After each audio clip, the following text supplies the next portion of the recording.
join me today in what is a very cold and sleety Manchester. There was snow promised on the cards, but it's not like we're going to get it today.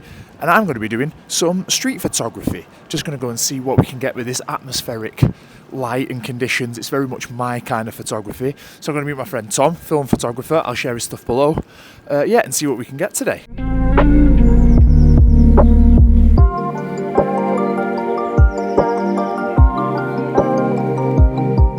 So we found a nice little composition here.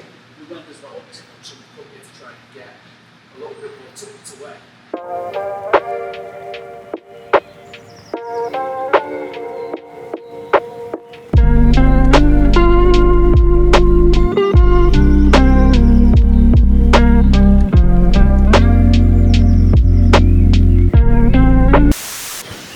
And that is about the extent of the photography that I got done that day.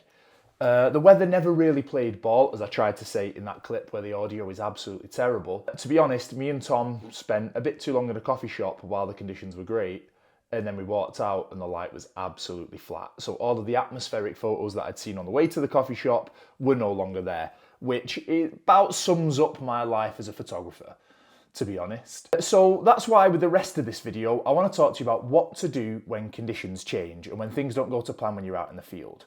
Because I think we've all experienced that feeling of seeing great conditions through the window, going out there, and things change, things don't look right, and none of it's how you imagined at all.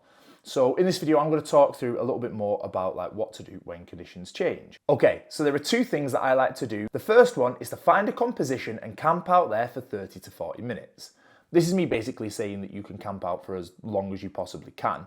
But I'm an active photographer, I like to run around with my camera, so 30 to 40 minutes is kind of the maximum that I can find myself staying in one place. Now this can be really, really useful if there are elements of your composition that are likely to change. So if someone could walk into frame, if birds could fly in, if there are going to be new clouds or exciting skies, and you're basically waiting to see what could change with your composition to make it unique. So if you take the example of this picture that I showed you earlier on in the video, I actually camped out here for about 30 minutes and was just waiting to see what would happen. And in that time, a smoker turned up and started smoking a cigarette right next to the door. There was nearly a car crash, which sadly I didn't capture and I probably wouldn't share that anyway. Buses went past, people walked along the white background. And that allowed me to figure out what are different compositions that could work here, what are different takes on it, zooming in, zooming out, all of that sort of stuff. And that allowed me to get a really good composition by focusing really deep on a scene as opposed to trying to cast my net wide. The second thing that I like to do is to find interesting light and subjects. So if you're anything like me, when conditions change, you kind of get a little bit negative and you're about ready to pack the camera in your bag and go for a coffee, end your hike, whatever it is that you're doing. However, I'm now trying to take the approach that I use this as a chance to practice. So instead of focusing on those conditions, I focus on other things, light and subjects.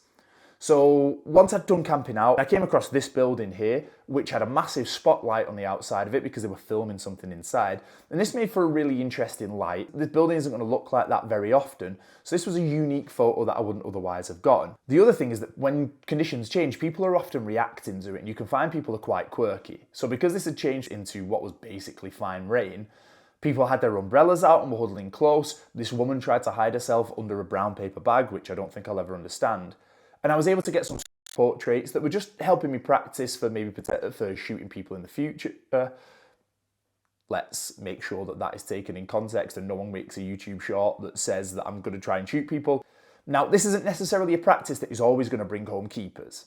Most of us are lucky if we get 10 to 12 keepers in a year. When you've got the camera in your hand, you are getting better as a photographer. And I'm a firm believer that the more reps that you have, the more photographs that you take, the better you are going to get. So switching your focus from the conditions aren't what I want it to be to looking for interesting light and interesting subjects can help you get some photographs that you're really going to be proud of, or at least help you practice at becoming a better photographer in the future.